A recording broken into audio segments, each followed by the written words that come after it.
What If It's Cool is proudly brought to you by Respo Clothing. Feel like a champion by wearing the merch from all the stars, including Luke Resner, B Squared, Savannah Rowe, John Stop Action, Nova Nichols, The Cooters, and my personal favourite, Conflict Axiom. So feel like a champion by checking out Respo Clothing. They can be found on Facebook and on Instagram. In the mood for some wrestling?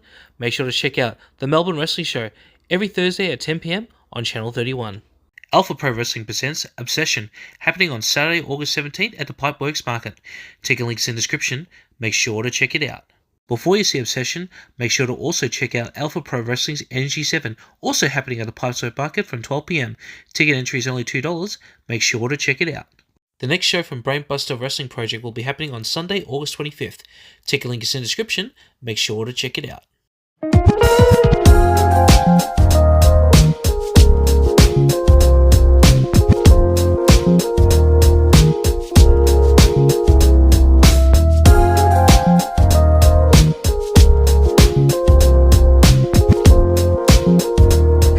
Welcome to another episode of What If It's Cool, the show where we talk about anything and everything that is cool in the world tonight. I am the fat knight known as Daniel Paul Crow, and with me is I like to call him my Joker because he likes to think he's funny, but he's really not. Richard the Naff Naffer. Rich? G'day, how we doing? You wish you were that. Please. I said I'm the fat knight, that's quite clear because I've been putting a little bit extra. Penguin, my face, that's nice. No. Could have been Danny DeVito penguin. With us is the dangerous fun fact one, and also I like to think he's the Harvey Bullock of this podcast. Pete Morgan, who is also, I should also point out, big congratulations to this man because he is now the current NG Cup winner of Alpha Pro Wrestling. I was about to say, look at what's taken up like half my screen, man. It's almost as big as Dan's ego. It's crazy. Also, Harvey Bullock, I'll cop that on the chin.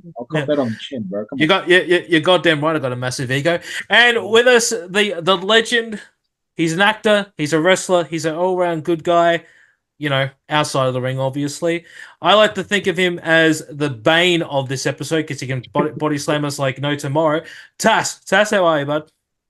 I'm good. As long as he's not from Batman and Robin, we should be okay. No, I need to get a bit more swole for that bit. Just all right. Now, before we even get started, boys, I need to address a couple of things. The first one I'm going to be addressing to Pete. Yeah. Now, what is to say about me now? Yeah. So Pete was involved with his first dispatch a couple of weeks ago.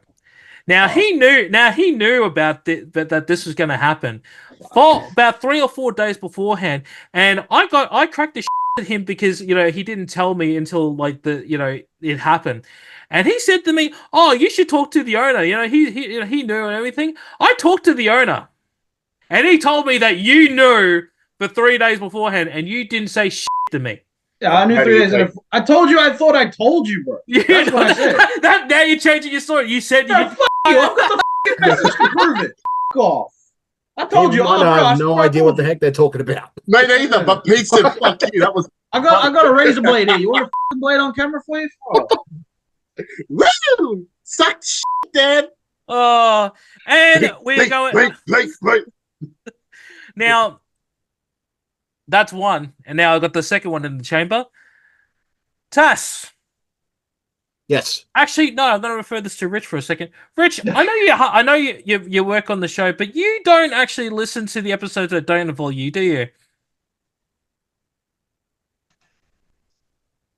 Silence speaks volumes. Sometimes I may. Yeah. Sometimes I may not. Yeah. Okay. Well, in saying that, boys, let me just replay something that was said in a couple of episodes ago. Because Tass, you said something that. Let's just go to the footage. What did I say? Oh God! I'm just glad it's not me. Oh, don't worry. Your one's going to come eventually. I'm not coming anywhere tonight, mate. All right. Oh, yeah, I think I know what you're talking about. Ready? All right, in 3, 2, 1. He went home. While we're talking about, the footy show and everything, well, Tass, why don't you tell them what? Hang on, what is this? Like, usually we're on a split screen, but what is this, human contact now? Well, I didn't get this, but just be thankful now that it's me and not Rich, because the ring's right across from where we are. Oh, Jesus Christ. Was I wrong? And if you don't know who he is, trust me, you don't want to know. Oh! Maybe better I don't watch the last episodes. Maybe better. I stick up for you, Tass. 9 times out of 10, I'm on your side. I look up to you as a role model, as someone who I know I could aspire to be like, and you just piss on me like that. No worries. Dan is on a holiday today because Tass is going to be the butt. Every single insult the rest of this podcast. No worries. I took that L. I took it personal. All right, and now obviously we gotta, because I know I'm probably gonna get my ass kicked soon. Let's just watch also what happened later on that night. Oh God, so many receipts. No. This one we're just gonna make fun of myself because I love you guys. So let's watch what happened to me later on. Me, I'm gonna forgive you, and then I'm gonna give you a hug. And we're going to put this whole thing behind us.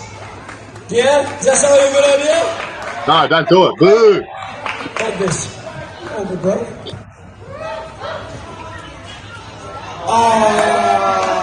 Happy Crow reunion! Let's... So laggy. I missed it. It lagged. No. On the floor. There was multiple angles I remember from the clip. You know what? I actually saw this. You can literally see 2 cameramen from this angle. All right. So I'm jealous of that guy.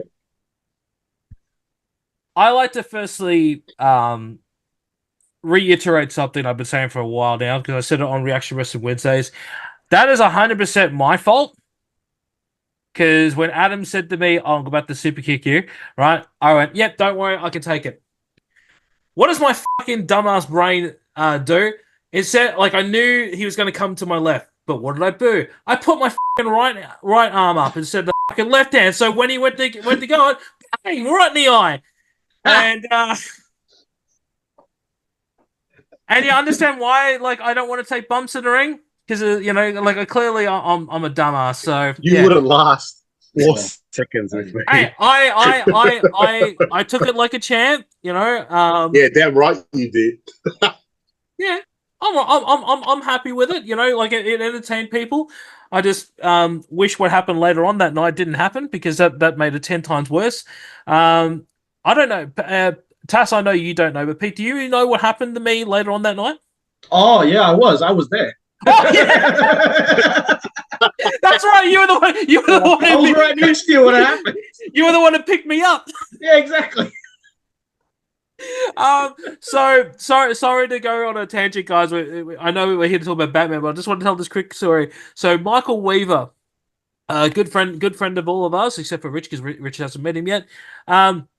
He drinks a big bottle of water before he goes out into the Rumble on that night. And what does he do? He chucks it full force into my foot.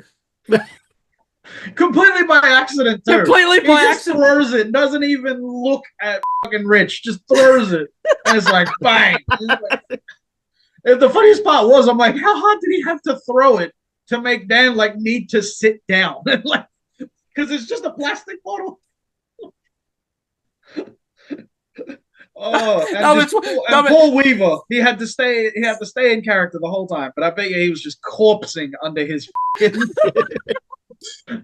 No, but it was good that it happened, because as I come out the screw Adam in the Rumble, and I mean screws in I was stuffing him over, not screwing Rich, because I know your mind's going there. I was limping like no tomorrow, and it sold because obviously I got kicked. It may look like I was concussed or something was wrong, and it was great.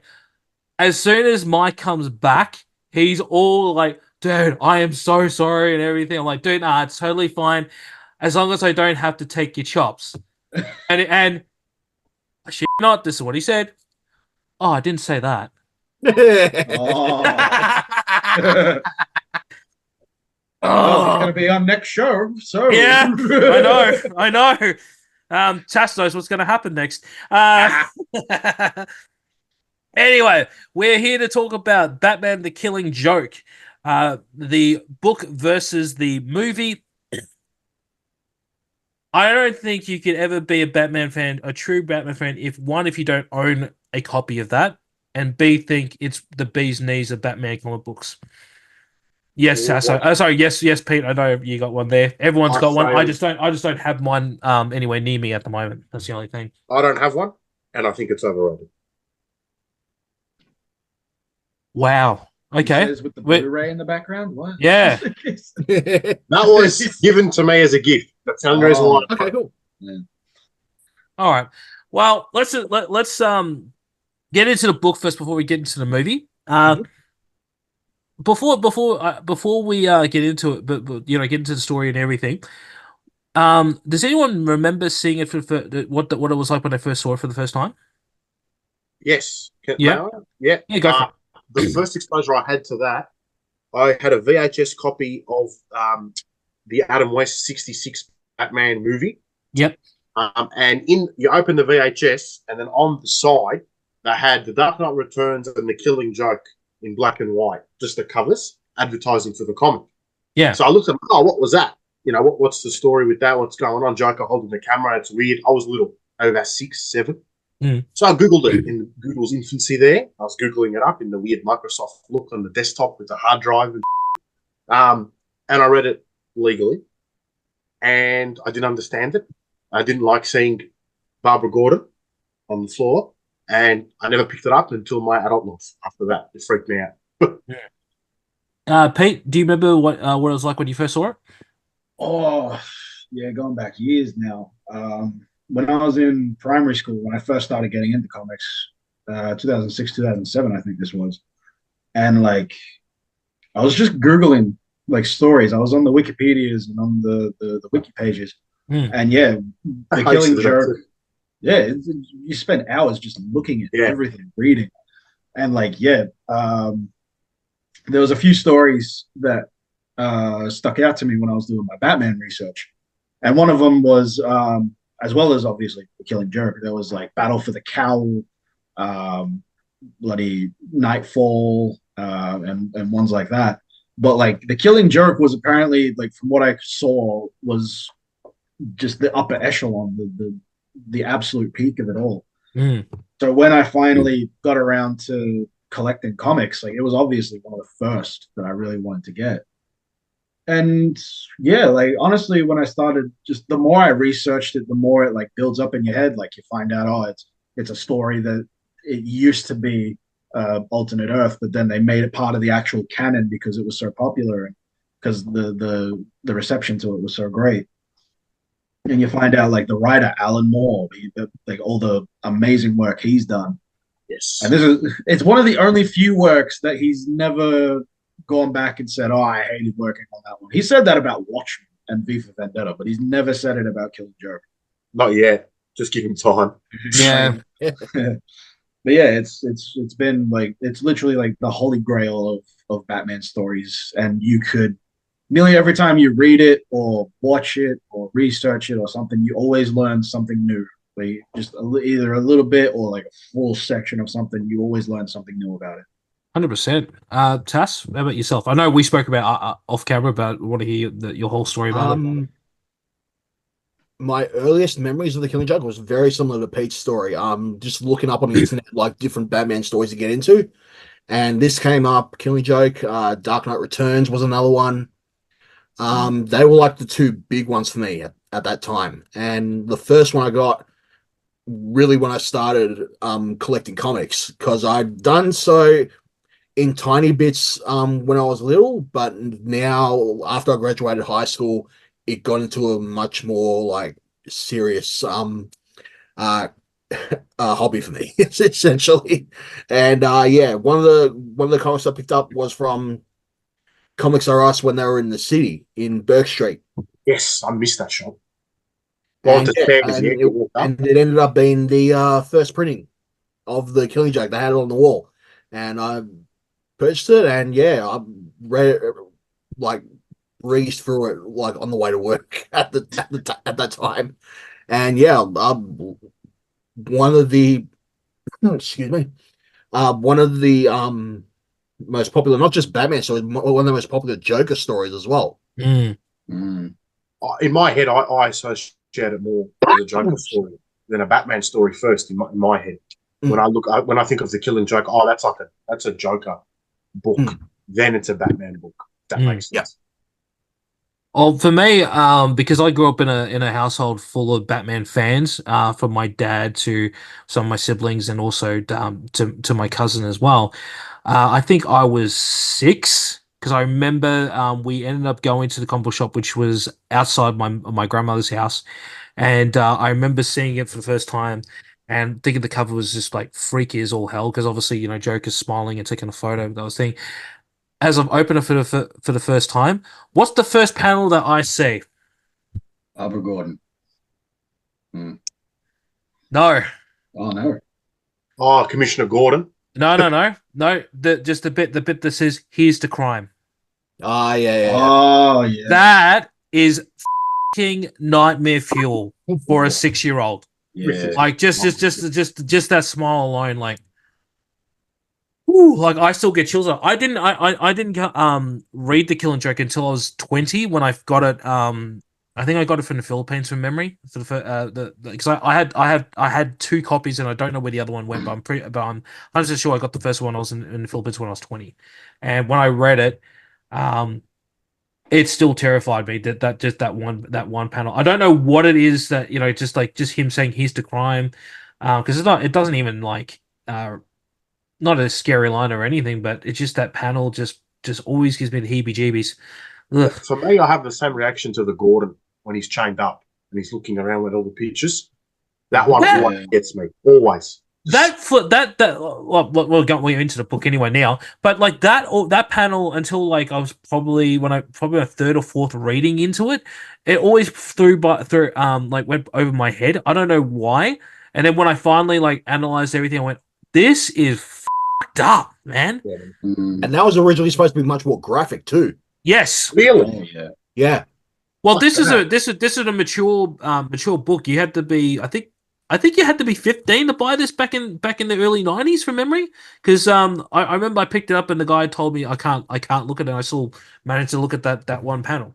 You know what I mean? Like if we're talking about traumatizing panels, I still remember mine being the when Joker gets the amusement park from the guy and he shakes his hand. Oh yeah. It's like, I've already moved in. Like I brought my guys spit and polish. I can see you're happy about that, huh? And then you just see him move away and you just see the smile. I'm like, oh God, what the And then you see him later on and he's more you see him again. And I'm like, God damn it, why again? The Alan Moore's writing is I wouldn't say this is his best writing by any means. It's still a great story, but the dialogue isn't that great. But this book, it's the illustrations that Brian Boland 100% stick into your head. Like everything that Brian Boland does. Well, I don't think I've ever seen something he's done like it's always firing on all cylinders. He's 100%. worked with Wonder Woman. He's one-off covers. This book, I've got the one. You know when she's going with the bracelets, she's screaming. Yes. The one that always stuck with me about, I think it was one of the Wonder Woman comics from Brian Boland. It was actually the one where she's getting caught in the Joker toxin and she's almost like changing. Yes. Oh, that's true. Don't move. I'll be back. You know what's wrong? Oh, you get that one always got me. Like, what the? Yeah, that's literally one of his most iconic images, isn't it? Him just going like, Yeah. Like how many people have had that in their background on their phones or whatever, Like there was a thing at what's that? What was that market? Caribbean market, and this guy he actually had like a full like wall of just the exact same panel, just doing like going like that. The guy had a Joker fetish or something, and like I'm not even joking. Like if anyone remembers this guy from Caribbean Market, please like comment below and like tell him that I'm not I'm joking, because literally everything was Joker, but it was all like the sickening twisted that that was in any sort of media. I swear to God, if he was still there when this nice. Oh, hang on, say it again because I'm talking. I've got a few. I'll just while you're talking, I'll just go through a couple of them. Yeah. Yeah. Oh wow, when they gave Superman a mullet. I love mullet Superman. Aries. That's nice. Aries, nice. And then we've got this one here with the Flash. Glare. Mm-hmm. Oh yeah, I know that one. This one always stuck with me as a kid. I always thought she looked like Elaine. From yeah. I'm glad you said that. I've been saying that for years, and everyone goes off of me. Goes, that looks nothing like Elaine. Like, shut the fuck up. That one in particular does. This one, yes. Mm-hmm. I love that. I love that cover. That was great. Now these two are my favorite. This one is. I toss up these two. I'm in two minds which one I like better, but there's this one. Nice. Yeah. Stunning cover. That was right after Perez, or like? Yes, I think he still is. No, this is just after Perez. After Perez. This one's a bit later. He did, but it's just a great cover. Oh yeah, that was that one wins. Sorry, that one wins. That's the best one. Beautiful piece. What issue is that one? Number 0. Oh, okay. The what was it? 0 Hour in Time or some crap, that mini series. Oh, yeah, so yeah, 0 Hour. Yeah. When Green Lantern was possessed by Parallax. No, after the second time around. Oh, second time around. Isn't it? Oh, okay. I think. Yeah, it's the second time around, because the first time it was in Green Lantern, the second time it was with the Zero thing. Sorry for everyone that is listening and instead of watching this, because that's the inside. All the things. Weird. Oh, jeez. That's yeah. That was very revealing. I think it's Leonardo. Late 70s, early 80s. Yeah. I never liked the inside. They're weird. The anatomy is just weird. But you can't rip the covers off, otherwise they lose all value. What the is that? Oh my god! Just the cover. I like it just for the cover. Getting back to the Killing Joke though, the illustration on this one is very haunting as well. Like, obviously we just talked about the moment. Oh my god, is it what's his name before he becomes Joker? Is it just Jack? Jack. His name never got revealed. Oh, there was no name in this one? No. There technically wasn't, but like everyone thinks it's Jack Napier because that's the most common used one. But that, fun fact, is actually only because it was used in the 1989 film. Yeah. That's the reason it's most commonly used. But but now that we've got the 3 Jokers arc that's come out, we now know that that's obviously not his real name. Yeah. Oh, and for everyone who thinks it is, no, his real name is not Arthur Fleck. That is a completely separate Joker. Yeah, that's his own thing. I have seen people think that his actual name is Arthur Fleck just because of the film. It's like, no, he is a different character entirely. It's like what was Catwoman's one in the movie? And some people were trying to do that for a little bit. It wasn't Felicia. No, not Felicia. That's Black. Oh, Patience Phillips. Thank you. That one, Jesus. Yuck, Patience Phillips. Talk about haunting. That name haunts me more than the whole Killing Joke book. Patience Phillips. There's only one good thing about that film, and that's that Halle Berry accepted her Razzie for it in person. I salute her for that one. Patience Phillips. Yeah, that's terrible. They recently celebrated, I think it's 20 years since that movie came out, and there was a post saying that there's so much more love for it now than it was when it first came out. But not only do I call bullshit on that one, I'm just like, who actually likes that movie? I generally love most movies that are comic book related. I'm flat out honest. When I watched it back in 2006, I thought it was meh. Now that I rewatched it later on, I think it's even worse now than it was when it came out. Comical more than anything. It's just funny. First female superhero movie, right? Villain, skin cream. Yeah. They literally took a plot point from the 1989 Batman film and made an entire film out of it. Yeah. Like, because I honestly want to know who likes this film too, because like I don't want to hurt them. I just want to have a conversation with them. But my friends Bebop and Rocksteady will also be involved in this conversation, and there'll be no cameras or witnesses. Thank you for the Ninja Turtles reference. Yeah, but like the imagery as well as I know you guys were talking about the Barbara Gordon bit there. It's actually like that obviously went over my head, but what was so disturbing about that one was the fact that Commissioner Gordon was naked through the whole thing. Yeah, and the whole thing that was just especially like like if you're like early teens reading that would have been nightmare fuel just that whole book, I think. Especially because he doesn't fully go into it at first. Like he gets his clothes ripped off and everything and gets led away by the freaks in the freak show. But you just think, oh, this is just regular torture. And he thinks the same thing. It's why he keeps his head down. He's like, I'm just grinning and bearing it. Batman's on his way. It's not until the pictures of Barbara start appearing on the screens that he finally looks up and starts to cry. Yeah. Like it took that to get to him. And it's like, oh, that was rough. Especially because they start like forcing his eyes open to see it. Yeah, that was the one thing that just got in my head now because I forgot about that bit where they went like that, with the eyes, like Like I'm glad that in the comic, like first touch on the film, I'm glad that in the comic they let that sit with you. Where in the movie it's like I think he's 3 choruses into a song, the Joker in the background. Yeah. Where it's like it's good, like the song is good, especially the message behind it.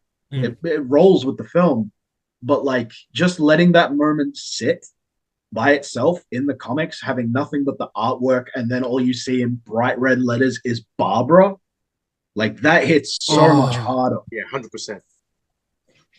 Man, the one thing I was. Oh, no, sorry.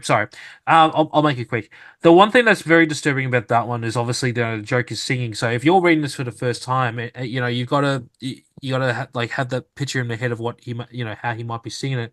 I think that's what was more disturbing reading it than it was in the film, because like as I was reading it, I didn't predict it to be all live. I expected it to be something like, like those creepy clown music that they put in like horror movies. That's what I was doing when I first read it. That's how I felt it was going to be. Or like the tunnel scene in Wonka.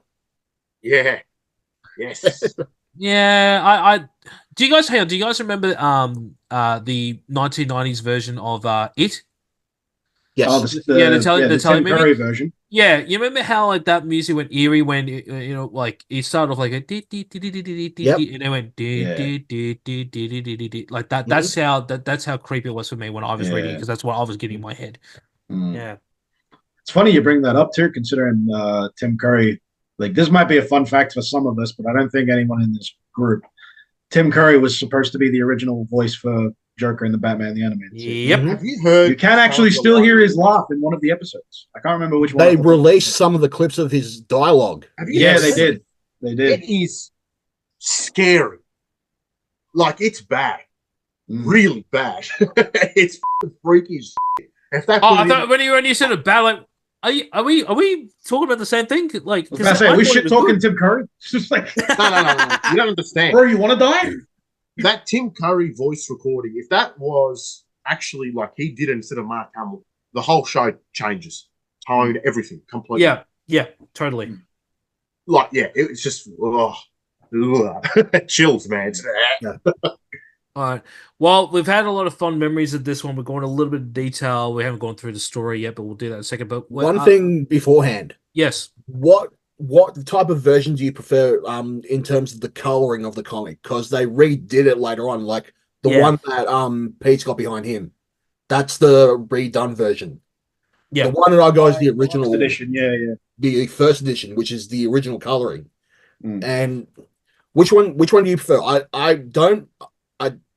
I feel like the original is a bit more off-putting, and it actually fits more with the tone of the story. Yeah. That's just me, but To be honest with it's you, not- I haven't read it in such a long time. I For me, I feel so like my comics bright as possible, highlighting the colors, especially in a Batman comic where he's the dark palette, and then you really get the bright colors of the Joker. And it's nice just to position. So I remember reading it; it was dull, dark, grim, gritty. Is that more the first printing? I think that is the first printing you're talking about, because the deluxe version, which is the one that that Pete has, it's slightly brighter, but they more emphasize in the blood, where it's a lot more brighter in the red. It's brighter, but it's also a lot sharper. Like it looks like it's a lot more. It's like they've relined it, here. not necessarily recolored it, but relined it. Mm. Because I open up a page just to see the artwork, and of course, Yeah. Oh, no! That's the first page I open up. Oh. That's the page. That's the killer. That's the one. But also, I don't know. I could be wrong, but I remember this is on one of the re-releases that they did of a Batman comic. I think they also changed the font with a few things in the deluxe version from memory. I could be wrong. The font's the same 1980s. Is it? It is the font. Okay, maybe I'm thinking of Arkham Asylum or something. There was definitely it's probably Arkham Asylum, because that font is all over the place because they mixed the bubbles with the artwork in the background. Oh, you're talking about this one? Yeah, the Grant Morrison one. Grant Morrison one. Oh, this one. Yeah, that's the one. This is fucked up, man. That's the same version of it. Hang on, before we move on to the movie, I just want to quickly say something that was the most disturbing thing I've ever read in a Batman comic was in that one, and thank you, Grant Morrison, for giving me nightmares. Was the fact that the Joker slaps Batman on the ass and says, loosen up, you tight ass. That's funny, but I like that. That's funny. That gave me nightmares for a week. It's funny, but I bet you that wasn't Grant's idea. It probably wasn't. The way he treats his characters, that was not his idea. Yeah, look at this, man. First couple pages in. Oh, yeah, it's bad. Yeah. It's bad. That's nasty. Oh, yeah. It's awesome artwork if you're into that kind of thing. If you're into that kind of thing, there's a series I'd like to introduce you to called Sandman, because that's essentially the entire series. Yes. That kind of artwork. But I will still say it. Sandman is quite possibly one of the most well-written books of all time. Oh yeah, definitely. Oh yeah, it's Neil Gaiman, of course it is, bro. Yeah, my favorite writer. But also, I can't name his name because I'm pretty sure he wouldn't like me telling this. But someone that we all know got me onto it, and they just told me some really f***ed up shit about the making of it, and it made me feel so much better actually knowing that he did this, because a lot of it's just I think it had never been put out there before, and my God, is well written. Like I will still say it wasn't Neil Gaiman that wrote it though. Sorry, my voice. The Death book, which is a separate one to the main series. The whole bit with, and they actually did this in the TV show where the guy died, and she was like sort of leading him away. Yeah. I read that and I cried from the book, and I love the fact how they did it in the TV show. It was almost panel to panel what it was, but they did it so good that I didn't care that they've changed certain things in this series. It was fantastic, and I'm tearing up now just thinking about it because it was so good. Speaking of crying, have you boys read The New Frontier? Oh yeah. Yes. Yeah. There's a scene that broke me, and I think that is the pivotal end of my childhood. When I read it, I think I became aware of the universe. When you have that awakening, like, okay, so we're an adult now. Yeah. And then life isn't the same. Yep. I don't want to say it. I want to see if I can find it. It broke me, and every time I think about it, I get a knot in my stomach of how bad it was. Now that I want to find it, it's not going to come. Every time I look at this book, I'm like, I want to open it to a nice page. Hopefully I get, this page or something nice. Yes. But no, the one time I want to, it's not going to come up. Oh, I think I know which one you're talking about. a little girl, Huh? Yeah. a little kid, and John Henry Irons. Not that one. one. Not that one. But yes, yeah, I know the one you're talking about now. It's Can we? one Can we? panel. Can we? Can we not? I don't want to cry on this fucking podcast now. Are you sure? I'll just go quickly to my one. It was the from the Ultimate Comics, the Death of Spider-Man. Oh, that's sad too. Yeah. This I'm trying to find mine. Mine's in Funeral for a Friend. this killed Oh, me. I know. Hang on. I know the one you're going to say. Funeral friend. I forgot the character's name, but no. Bibbo no. Babowski. Bibbo Babowski. The scene where he's crying at the and praying to God, like, why did you take it? Yeah, take a hero like man and broke a me as washed-up well. sailor like me. Yeah, That broke me, but this made me cry. So New Frontier broke me, but this whole thing just made me cry like a little bitch. Spider-Man Blue, yeah. Oh, is that from Blue? Fuck. Yeah, this is probably my top 5 favorite books ever. A friend of mine got me on it, and sad. It's a beautiful story. Do you want to announce which comic book you're talking about? Because obviously the listeners will not know. Oh, I'm very sorry. It is Spider-Man Blue by Jeff Loeb. If you haven't read it, you should definitely read it. This should be everybody's 3rd or 2nd Spider-Man book. I wouldn't start on anything new, but it has to be on your list to read it. Yeah, written by literally voted one of the top 3 ever comic book writers, Jeff Loeb. Jeff Loeb, amazing. Oh, Jeff Loeb wrote that one? Yeah, Jeff Loeb wrote that one. Oh, I thought it was somebody else. That's part of his Marvel comic series. Can't mention Jeff Loeb without mentioning Tim Sale, invoking the style of John Romita. Yep. It's just look at it. Look at it. It is spectacular. For the people listening, it's an homage to the first cover appearance of Spider-Man. Amazing fantasy. Is it spectacular or amazing? Amazing Fantasy 15. No, you just really fucked up the joke I was just doing there. Anyway. This is comics, bro. Take it seriously. All right, enough of the comic book talk. Let's just quickly just go over this. Batman: The Killing Joke. Enough of the comic book talk. Enough of the comic book talk. Let's talk about comics. You know what? Remember how on the group chat I put it obviously comic book team. I'm gonna call it. I'm gonna call this one. What if it's called Blue Team? Because you got Blue Team. What the is that?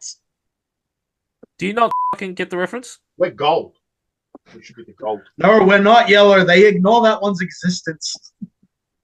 Do you want me? Never mind. It's a really boring joke. I'm probably going to take it Where out. you're coming from? It's all good. Yeah, Daredevil yellow never happened.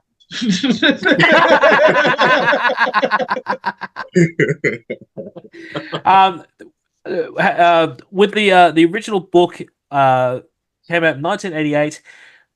Do we think it's cool? Firstly, Tass. Oh, absolutely cool. Yeah. Pete. Absolutely. Jesus Christ. If it's not cool, I don't know what is. Yeah. And the controversial one, Naf. Right.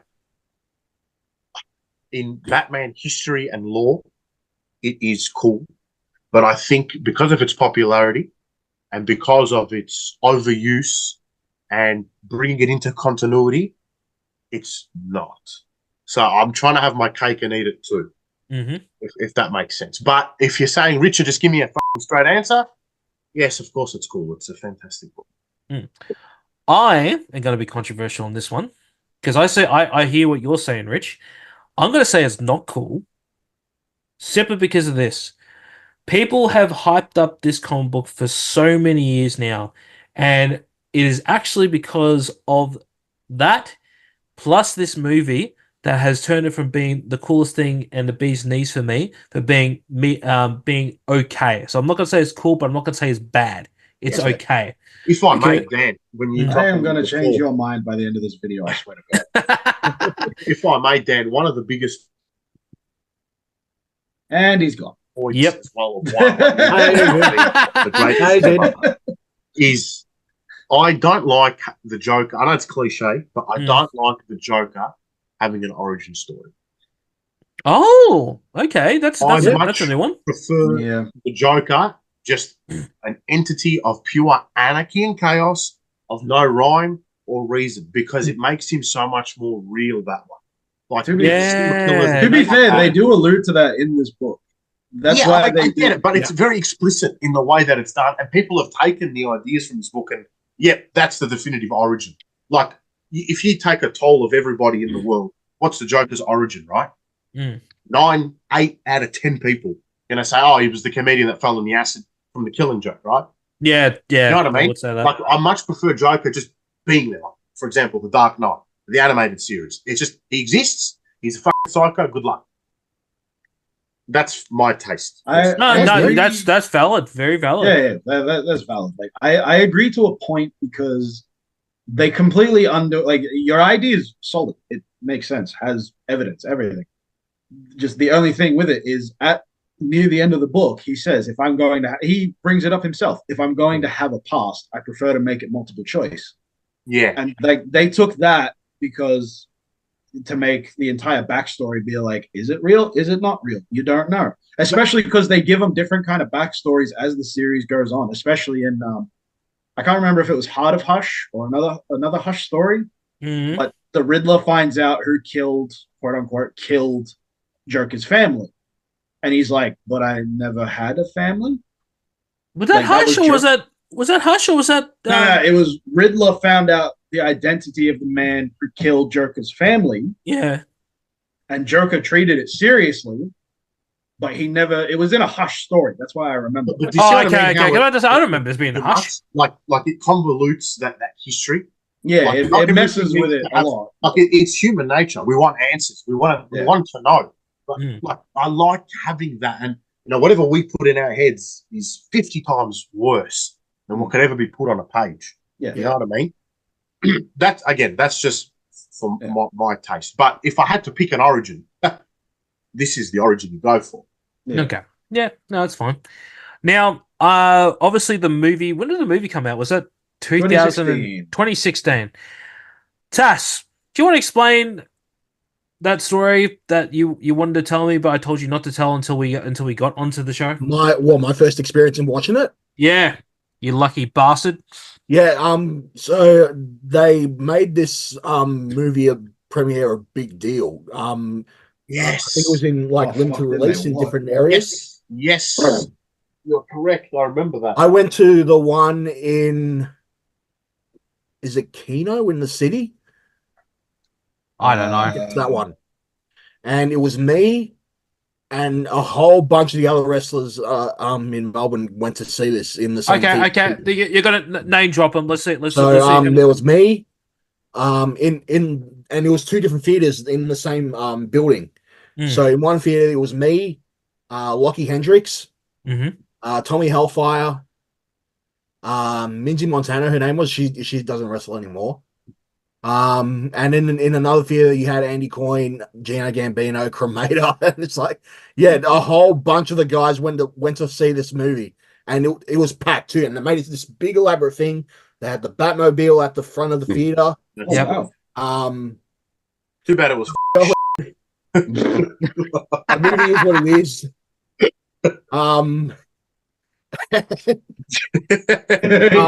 When that one scene comes up, everyone starts laughing, but the hardest laugh in the theater, you hear Tommy Hellfire pissing himself laughing in the back. And then when the end happened, everyone was like, "Oh, what the hell?" Why the f was everyone going, what the hell? I mean, the whole thing was great experience, and everyone was cosplaying. I wasn't, but there was a whole a competition about it, and it was actually that made the experience a lot more better. Yeah. I had something very similar, but I went to Village Cinemas in the Glen. It was me and former member of this show, Trip B. We went there, and it was there was heaps of people dressed up and everything. Kind of same experience where there was a couple of I can't remember who they were, but I remember there was a couple of local celebrities that were in this one. We were watching it together, and I think it was 2:00 in the afternoon. Immediately as Barbara came on, I just went, "That's not how it starts." Which they point out in the movie. That's not. You're probably expecting something else or something. Yes. We're getting right through, and I shit you not. and I now that I've watched it several times now since then, I screamed out, "Oh my god, Batman is an ass man." Batman is ass. There is nothing wrong with that. No, there really isn't. There really isn't. It got the loudest, and sorry, Rich, I'm going to be using a wrestling term, but he got the loudest pop out of the entire cinema. I had no filter at all, and I just went, "Oh my god!" And I just couldn't stop laughing at it. Trip just looked at me like, "Why the do you just not shut your goddamn mouth?" But I had the exact same experience towards the end. Right as the credits are going down, everyone's got thinking, okay, something else is going to happen. Post-credit scene, Yeah. and then all of a sudden it just went dead. The whole cinema and the lights went on, and literally everyone just went, "The It's like fucking Spider-Man at the end of the Spider-Man movie. What? What the? Did anyone else go to the premiere when it was there besides me and I Tass? can't remember. I'm pretty sure I fucking went. I just cannot remember for the life of me. Were you like 12 or 14 when it came out? Yeah, it came out in 2016, so I was in year 9. Yeah, so 14, 15. How much older am I than you? 2016 was the year my daughter was born. What the fuck? That's why I wasn't there. My partner at the time was 8 months pregnant. Like that's why without knowing what I just said in year 9. How old do you think I am? Oh God, now I've got to do math. Don't think about it. Just what do you feel I am?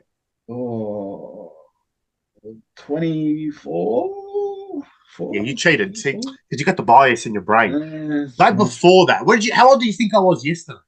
Oh, I don't know, 32. That's better. I am not. Yeah, but you are single. But yeah. Well, What was that for? The man. You're almost as disgusting as the Batman and Barbara Gordon scene. Almost as bad. I mean, I fucking puke when I see you. I almost puked when I saw that. I hate that. I'm gonna be fat honest. Oh, here we go. Here we go. He loves no, it. No. I'm not saying that. Watch. Not saying I'm that. going to be different here. The classic Dan. Ready? I'm going to say the controversial opinion here. No, I'm not saying that going to say it. I love Batman and Batgirl getting it on. You're disgusting human being. You done? Yeah. Yeah, cool.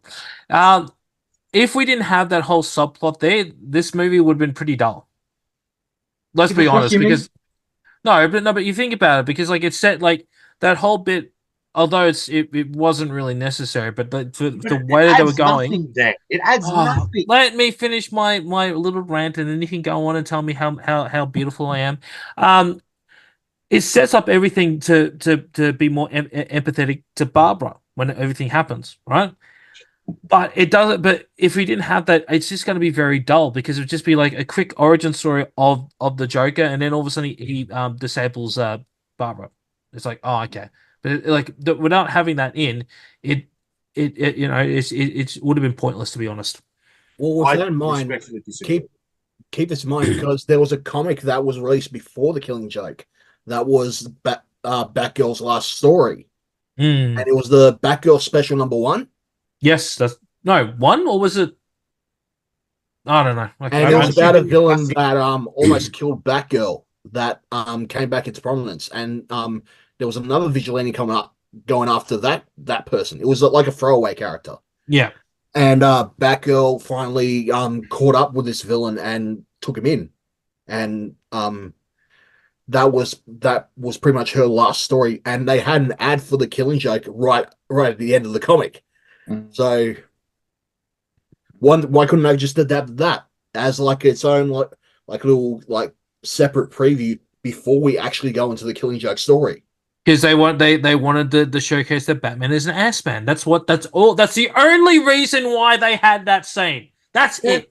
It honestly disturbs me every time Batman and Batgirl get together. I physically cannot handle it. Mentally, physically, I just can't. She's a kid.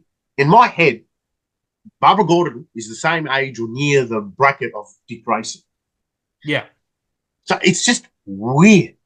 Yeah. And it's not like they're drawn differently. She looks early 20s. He looks in his 40s. It's not judging, but it's because Dick Grayson has so much history with Barbara Gordon as well, and he's like a father to Dick Grayson. It makes it. Yeah, it was very awkward when they tried doing it in the animated series, especially if like really do it either. They just said it the lines and then forget it. Because he like if you watch I think it was the third Batman animated series film, Mystery of the Batwoman. Yeah. They're in a relationship at that point, and are they in a relationship? I thought she just had a crush on him. No, they were. No, she's flirting with him because she's on the phone. What are you doing? And he crunches up the newspaper. He's going in a tunnel. Yeah, but like the more disturbing thing is he's running a business, running Wayne Enterprises, has been for years. She's calling him from college. That's where she is when she calls him. Yeah, but I don't know if I think she was posing him for like action, not that action. Like she's bored at college. She wants to fight crime. Yeah. Okay. But Dick Grayson was still in the series at that point. That's what I'm saying. Like, she shouldn't be. Yeah, I don't like it. It's not also because like I've got a series on my shelf, Batman Beyond 2.0. Oh God, the fucking fallout. Oh God. Well, I won't say it because I'd literally put a trigger warning. Not canon. Like, not canon. Oh, it is. It is canon. It has been explicitly stated as canon. I refuse to believe it's canon. Sorry, not in the NAFTA. Bruce Timm has a writing credit. That means it's canon. Bruce Timm has lost the fucking plot in the NAFTA universe of DC Comics. That is not canon. Why do you think? Hang on. Why do you think? Spoilers for Crisis on Infinite Earth Part 3 in 5, 4, 3, 2, 1. The DCAU gets exterminated because they had to fucking reset everything. They saw the end of 2.0 rewind. They're like, if that's canon, we need to wipe everything. Yeah. He's finished. You can. I'm finished now. You're good. Oh. What? So anyway, yeah. I won't take this DCAU blasphemy. I refuse. Well, keep in mind, what was the next movie after this? It was Batman and Harley Quinn. Oh God, it was so. That is explicitly canon. Bruce Timm wrote it. Oh. Yes, he did. It's canon. The only reason I said the only reason I like to think it's canon is because it actually introduces bloody Swamp Thing. Look, to be honest with you, I don't mind that movie. It's not as egregious. It's not that bad. Batman Beyond 2.0. Yeah, like Batman, Harley Quinn farts in a car. Okay, I'll handle it. As long as he's not fucking Batgirl, I'm fine. Let's face it, that's not the worst joke they could have made. You're disgusting. Oh my God! Now let's get back to the movie, boys. Up that Harley Quinn has 2 ass cracks. Like what the? Oh, Jesus Christ! You just picture it. They're in the car, and she is like, "Where's the smell?" It's like that wasn't a fart.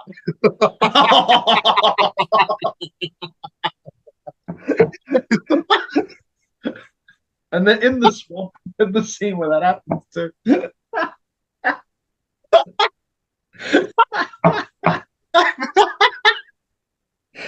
On my back, I'm laughing.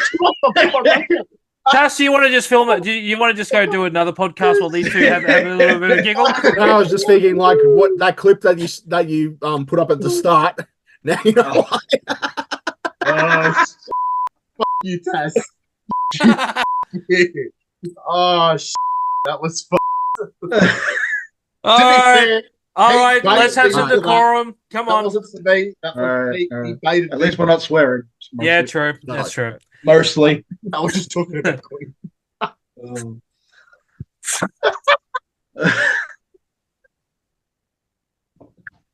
Ladies and gentlemen, welcome to What of a School, where we talk about queefing and all different kinds of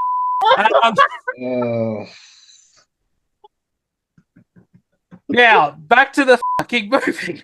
Yeah. Yep.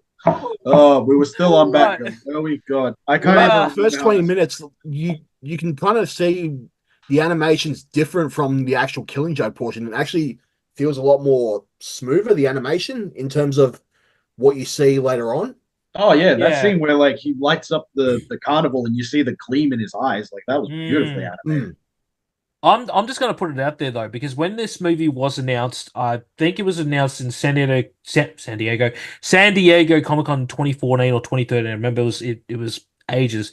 When they said that obviously Conroy and Hamill were coming back, my natural reaction was this was going to be animated as the same as Batman the Animated Series. And my biggest complaint with this one is if you got those two on there, why wasn't it animated there like that? I think it would have been out of it. Why would you make unnecessary confusion? So two reasons to that. Why would you bring it into the DCAU and confuse it and make this question about how does it fit in the universe? That's one. And two, it's such a monumental story, and the artwork of Brian Bollard is so iconic that why would you try and stray too far away from that look? Also, it's its own. I think honestly though, if they'd done that, I think this would have been more of an enjoyable movie. To be honest, it makes no difference. The art style makes no difference. Batman fucks Batgirl. It's gonna make no difference. Yeah, can we get off the fact that he did that, please? I'll speak of the positives another of reason the why movie. it's garbage is the stupid mob boss. What the hell has he got to do with? Hang on, Tass has got something more interesting to say. Go ahead, Tass. Well, I'll speak of the positives of the movie. Mark Hamill and Kevin Conroy doing the Killing Joke dialogue. You can tell that they've wanted to say this for a very long time. Well, that's why I've got two fun facts for this one. Okay, go for it. The first one is I think it was a press conference or an interview or something to promote Batman Arkham City. Hamill said he's effectively retired from the role after the video game, but the only time he would come back would be for the Killing Joke. Yep, that was 2011. Yeah, and yeah, he did. And once he did that, he's like, "Screw it, I'm going to play Joker until whenever." But also the second fact, to your point, Rich. No, sorry, not Rich, Daniel. The reason they couldn't bring in the animated team for the Bruce Timm style is because it would have caused conflict at the studio because they were working on Justice League Gods and Monsters at the time. Oh God! Wasn't it Fatal 5? Nah, Fatal 5 was 2019. Oh, that's right. Yeah, it was later. Yeah, and God and Monsters was a. God and Monsters was it was better than it had any right to be, honestly. Yes, I agree. I enjoyed it. In terms of the way that they gave an alternate look to the Justice League. Yeah, it's cool. Like making Batman an actual vampire, making Wonder Woman like from a new god, Superman being born of Zod. Like it was very cool. Yeah. And they put the Metal Man and all the mystery. Yeah, like the Metal Man being the villain. Like holy, that was Doc weird. Magnus. Yeah, Magnus. That took me by left wing. Yeah, like honestly, whoa. Yeah, like the twist at the end of that, I won't spoil it for anyone who hasn't seen it because I do recommend it. But the twist literally at the end of that caught me off guard. Like he said, he gave his whole villain monologue and then he ended it, and I was like, oh, okay, I did not see that coming. Yeah, it was good. I enjoyed it. That's Elseworlds done right, taking big swings, going crazy. It's good, especially when you watch like the little trailers, like the little character trailers they did beforehand. Those were so good. The Harley Quinn one was. That was messed up. That was freaky. You should watch that. You'll love it. Yeah. Like, that one was good. The Superman one nightmares for if he watches it. The Superman one was brilliant though. Like that was good with the it was on par with Batman's scene with Ace in Epilogue. It was on par with that. That's how good it was. Yeah, it was. Yeah, that was sad. But yeah. Anyway, back to the film because let's keep talking about Batman being awesome. Like in regards to that, like one of the biggest negatives, I think everyone's in agreement. The first 20 to 30 minutes, you can just cut that out. Yeah, I skip it every time. Every time I go to rewatch Killing Joke, I skip it. And you can just easily milk out some of the scenes that are in the Killing Joke portion, make them more effective, make them stand out more. To be honest with you, you know what I wish they did? I just wish they had the balls and the side of artistic expression instead of just thinking about money. Make it half an hour, make it concise, do what you need to do, adapt the story properly, and be done. Yeah, even if it's a short film. If you want to make your money and release it in the theaters, go adapt Batman Hush, Under the Red Hood, Long Halloween, make them properly, and do them as a theatrical release. This and then they not did. warrant it. Are you saying that Batman Hush was a faithful adaptation? No, I'm saying go do one. No, Yeah, go do an actual good one. Jesus. Okay. I'm about to say we've had arguments about this. Oh, sorry, we've had talks about this, and I thought we were in agreement that it was. Yeah, I It's can't not that wait. bad. I can't wait until we do this series on Batman Hush, because Christ, have I got some things to say. Oh my Yeah, god. it's bad. Yeah. And, see, and that's why you shouldn't shoehorn everything into a fucking shared universe. Half of the reason why Batman Hush sucked so hard was because it was part of the DCMAU, the movie universe, and they had to shoehorn it into that. Pointless, dumb, stupid, caca. That's just one. That's just one point of why it was bad. Yeah. Okay. Let's focus on the good first. What was good about it then? Nothing. I didn't like it. Good about the Batgirl section? No, the Killing Joke. Oh, the Killing Joke. I wish, because I thought we were actually talking about the proper section of the movie now. Yeah, no. I'm talking about I've been waiting for. I think we've gone past that 30 fucking minutes ago where we can actually go through and through. But what because if this movie gets so much hate, is there anything that's redeemable about this movie for you guys? I'm trying to think, but like I don't really like the animation style, to be honest. Yeah, I'm with you on that. I don't think it's close enough or respectful enough to the artwork in the actual comic, the coloring, the lighting. It's just very toned down and basic. Yeah. I'm really trying to find a positive. I'm finding the artwork is good, the animation not so. Because the artwork is faithful, but watching it animated is weird. I will say, if you like, they did it. They tried their best. Like that is one positive point, because if you do, you reckon they did? If you look at the panels and you look at the animation, it is very close to 1-for-1. It is very close. Yeah, but it's 1-to-1, but it sucks out all of the good stuff. It's just all it leaves is the motion that's happening and Batman and Joker. It takes away the moodiness, the lighting, the color, the impact. Like, you know, it just the feeling it gives you, it sucks it out. It's just a plain Jane animated, no like sense of, like Bruce Timm, right? He's got that 1940s Fleischer-esque, you know, feel to it. Some of the class, I'm just looking at the animated films to give more examples of the different. New Frontier, the animated film. It took Darwin's Cook art and invoked that 1950s, you know, that 1960s. This is just like a cheaply animated, we need to get this out by a deadline. We're not going to get creative with it. Just going to That's what I think it was. Yeah, they just took the comic when copy-paste onto a film. Correct. Like, they could have done, like, the lighting, like, when the purples and the yellows in the comic, in the new printing, it's vibrant, and the shadows and the color and the line work, you know, the cross-hatching that Brian Boland does on certain parts, and the black under the eyes and the tear, like the way it was done, it could have spoken more, you know, it could have been something. You look at it and each frame of the movie is art. That's how, if you're going to do the Killing Joke, you're going to make it, it's the best Batman story of all time, then treat it like it is. Yes. You know, don't just slap it together and, Killing Joke, Joker will make $5,000. Let's go next. Yeah. You know, it should be a bit more care. Anyway, sorry, I ranted. Yeah. I will say on the positive. Oh, sorry, Tass, you go. No, go for it.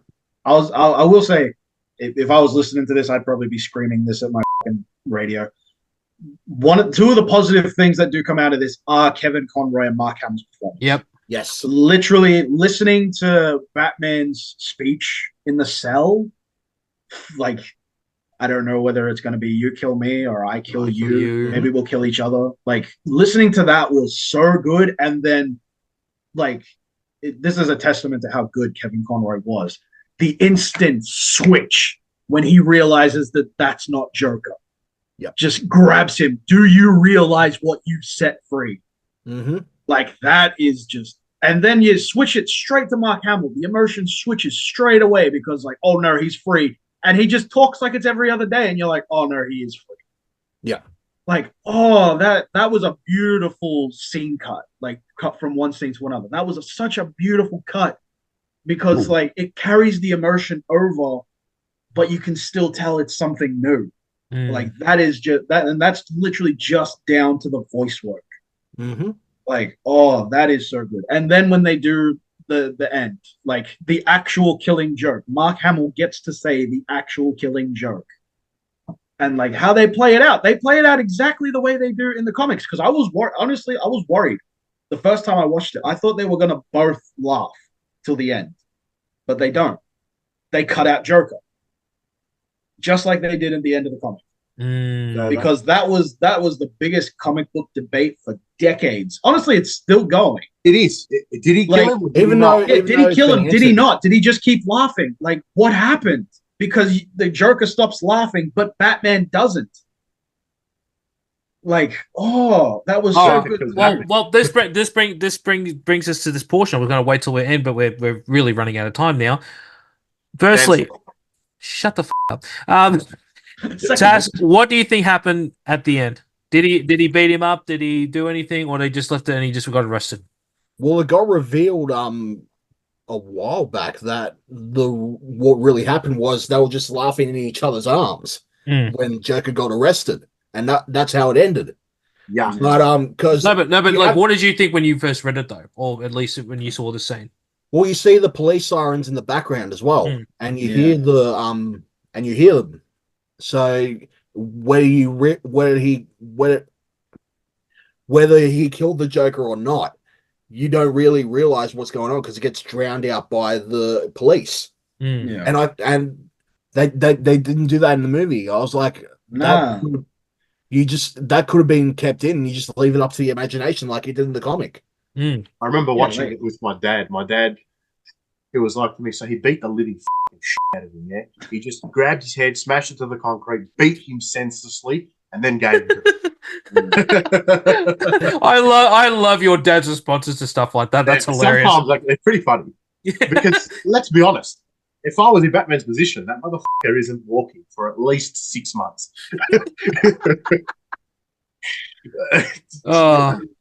There was one thing I wanted to point out as well. In terms of like milking the moments in the movie to make them more effective. There was a review that came up soon after the movie got released from the Nostalgia Critic, and he talked about how they really should have milked that transformation scene with the Joker as he got when he sees himself for the first time. Like he takes the hood off and looks at himself in the puddle, and it's just silence. It should have been just silence for the 10, 15 seconds, and then you hear the sobbing.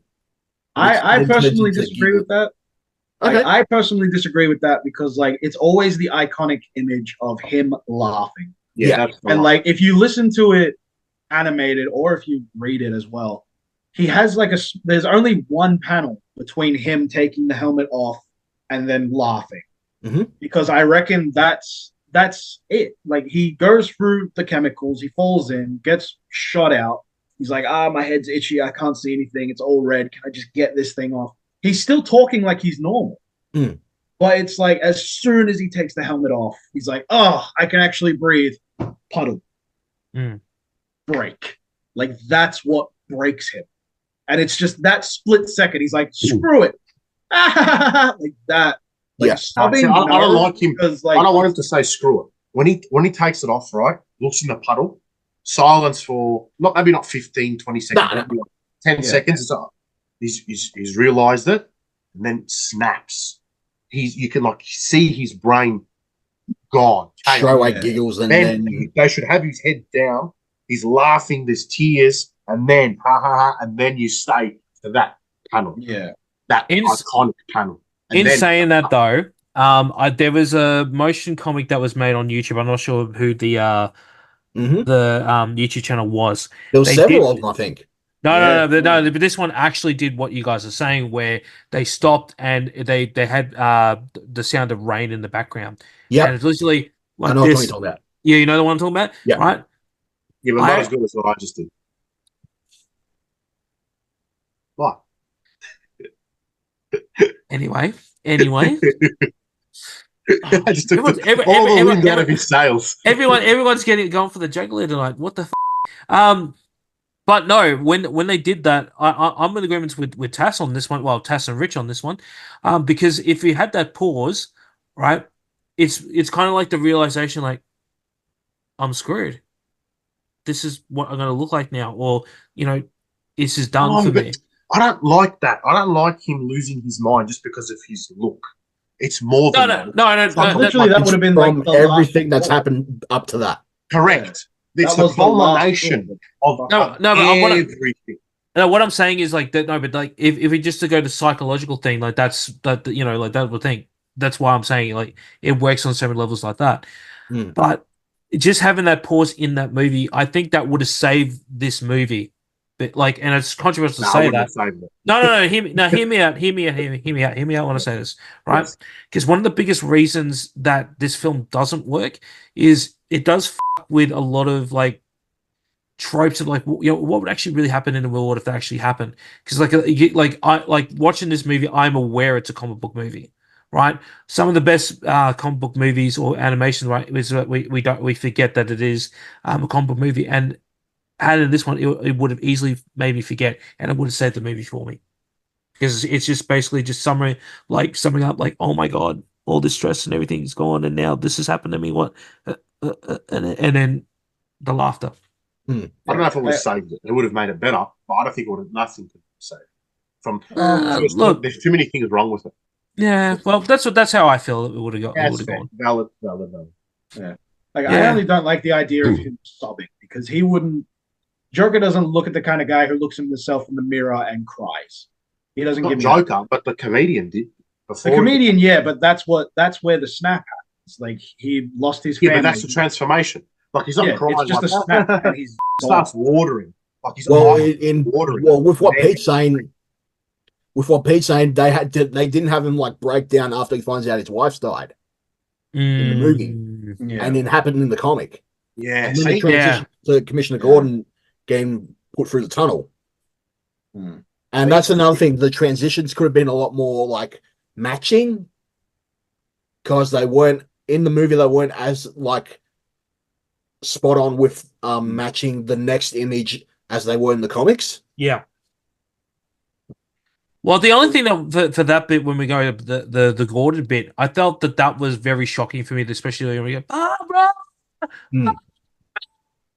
Yeah, you know, like just carrying on like that. Like as a parent, you know, like if God forbid, you know, that something would happen to my child like that, I'd be screaming like that. Like like that's probably the best scene in this entire film for me because it really like tugged on heartstrings for me on this one.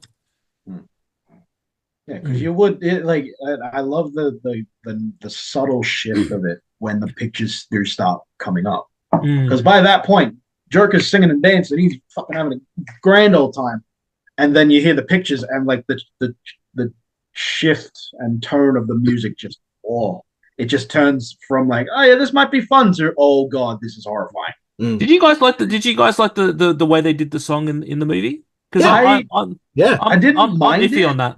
I didn't mind it, but I hated that it went from like, oh, here's pictures of my naked daughter being tortured, Barbara, to Joker going, hey, yeah. Like I didn't like that.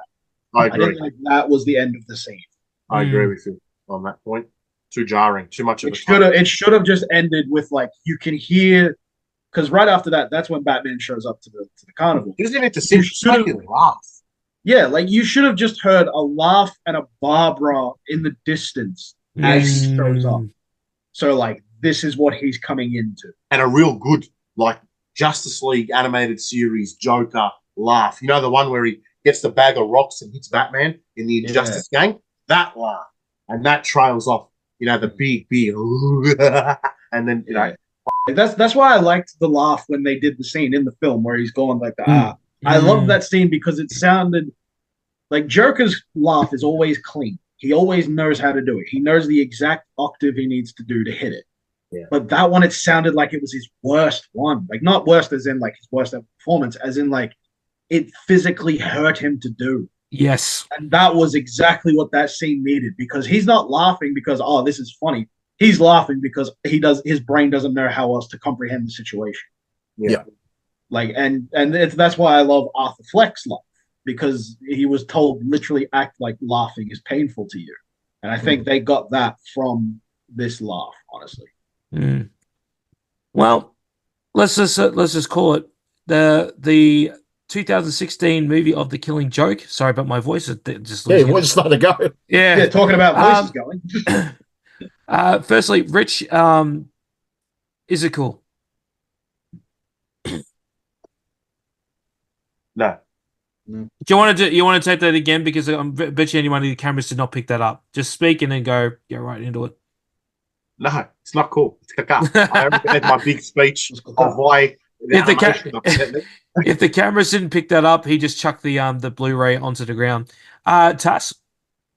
Yeah, not cool. Could have been more refined. You can cut out that first 30 minutes and extend the scenes a bit longer to have more of a impact towards the material. Show a bit more care to the material that you're adapting, and it would have been a lot better. Okay. But for what it was, yeah. Yeah, okay. And fun fact, what are we doing? I say it's because there's always going to be one. I say it's just on the precipice of cool, like it just tilts over, only because fuck you now. Only because if you do watch it for the big scenes, like with mainly the scenes with Batman and Joker, it's immaculate. It is immaculate.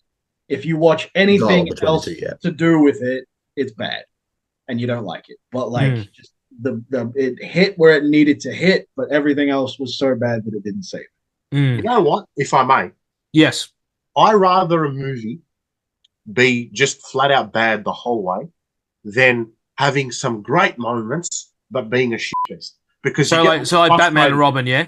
Yeah, I'd rather be a Batman and Robin than it be a. I'm trying to think of like Justice League, Joss Whedon.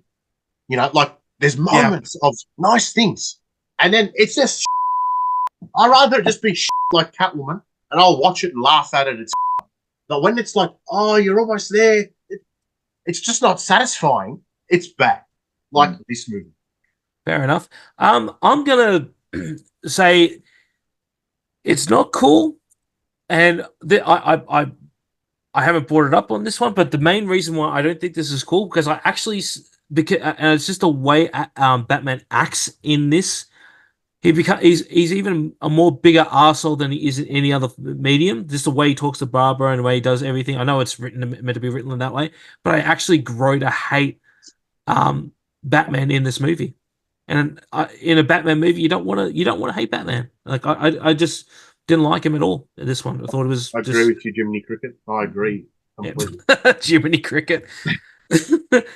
But all right. So the main reason why we're talking about this today, which was better, the comic book or the movie? It's probably going to be the easiest. Dan. It's probably going to be the easiest one anyway. It's got to be the movie. Pete, I bet the movie fucking sense. Comic by a goddamn country mile. Yep. Agreed. Tass, Agreed. Yep. Rich. By an entire solar system. Comic book. Yeah. And I'm obviously the comic book as well, because like, you know, as much as the writing wasn't, or sorry, the dialogue wasn't that great, I can't change the fact that overlook the fact that the illustrations are still scary to this day. It's been, you know, it's almost 40 years since that book has been released, and even at 37, sorry, I'm still scared. Over 25. Oh, thank you. Don't look at me like that, Tass. You look 80. Rude. I haven't forgotten. That's in the memory bank. You ain't done. We used to be best friends. Now look what you've done. Oh wow. Now, but before we close off tonight, or whenever you guys are watching, we have to acknowledge our overlords, our sponsors, and the guys who cracked the whip at us, Respo Clothing. Make sure to check out Respo Clothing on Facebook, on Instagram. Facebook, they can be found Respo Clothing, and on Instagram, Respo.clothing. The one thing I need to also plug for that as well, that What If It's Cool merch is going to be available. We're going to put a status out very, very soon to take some pre-orders to see who wants to a shirt. I think we might be getting some stickers made as well. I haven't had that chance to do a full breakdown, but that will be, hopefully we'll be releasing that stuff by September. Yes, Richard. Can we just thank our third sponsor, Stripsas?